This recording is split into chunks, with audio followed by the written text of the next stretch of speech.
Life is pretty straightforward for many. We grow up to go to school, get a job, buy a house, and maybe a car.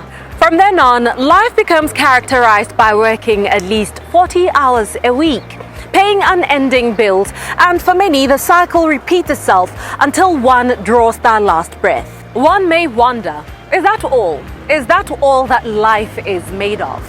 Is that the purpose for all that toil? The same can be said about business. Many start businesses without truly knowing why they do. Well, sure, the motivation is usually to make money. But what happens when the money is not coming? What would be your why to keep going? A global study of nearly 500 executives, well over 80% believe that a strong sense of purpose drives employee satisfaction and affects an organization's ability to transform. In fact, according to Gallup's most current State of the Global Workforce report, employees are now more than ever driven by a company's mission and purpose and require a workplace culture that delivers it. How then can companies align their reason for doing business, or individuals align why they wake up every morning to a cause far much bigger than just paying bills? We had a Zoom meetings interview with life coach and entrepreneur Robert Burale from Kenya.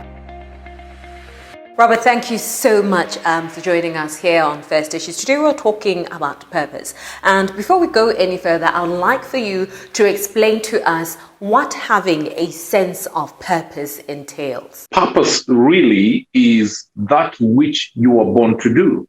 And many people ask me, how do I know my purpose? It is that thing that you can do for free, that thing that gives you fulfillment, that if I wake you up at 3 o'clock in the morning, which is the one thing that you'd be excited if I tell you to do. Purpose also, how do you then know your purpose? Because many people are stuck at the place of, I don't know what my purpose is, What annoys you in society? Do you get annoyed when you see widows and orphans in the streets and have no food? It means you have been called to them. Do you like seeing justice given to everybody? Are you the voice of the voiceless?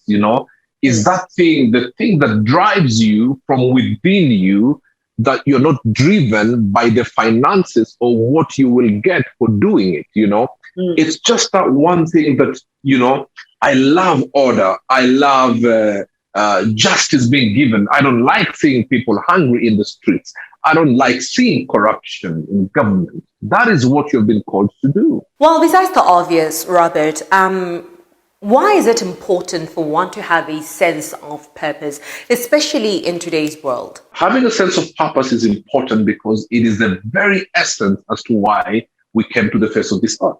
And with too many pressures, the society, the environment, people have put very high expectations on us. And that's why you see many people going into depression, many people committing suicide, because they cannot live to the expectations of people. But when you purpose, you don't need to be excited or to be put under pressure to live for other people. Mm-hmm. That is why purpose is very, very key.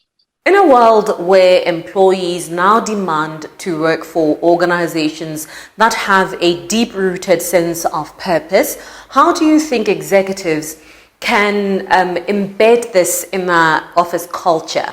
But bearing in mind that these are places that are full of very different people with very different outlooks and ideologies on life. Number one is when you call someone for an interview, for example, right? Beyond the academic qualifications, get to know the person deeper. What excites them? What makes them tick? What are they passionate about? And then when you employ them, of course, combining that with the academic qualifications and the requirements of the company, and then you know where to place them. Because if you place somebody in a place where purpose comes forth, you can be sure and you can bet your bottom dollar they will give 150%.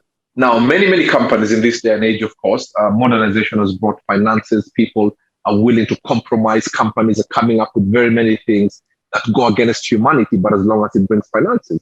So we need to have companies that have purpose in them. Like they say, this is our primary objective, that we're trying to eradicate poverty for some, in Africa or in some places. We're trying to get street children out of the streets and into training and vocational colleges and technical colleges.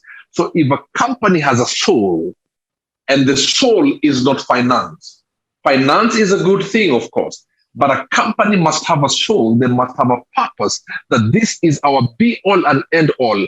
Finances come, donors will come, partners will come. That will just be like a gift over and above what we are trying to do for humanity. Like, we are driven by humanity first, and other things are just an added incentive or a gift to what we're supposed to do. And when that happens, you sense then from the top of the company that the CEO, the board of directors, the chairman, and everybody else, you sense that they are not driven fast by finances. And if that happens, that flows down to the people who work for the company. And if we can have companies do that, then that means we'll have very few companies that are driven by finances and are willing to go against human decency of finances. And that's what we have seen largely in Europe, in America, and in Africa now, that companies are willing to compromise. People will die as long as they make money. And we need that to be a thing of the past. And that's why purpose in a company, the soul, must be felt by.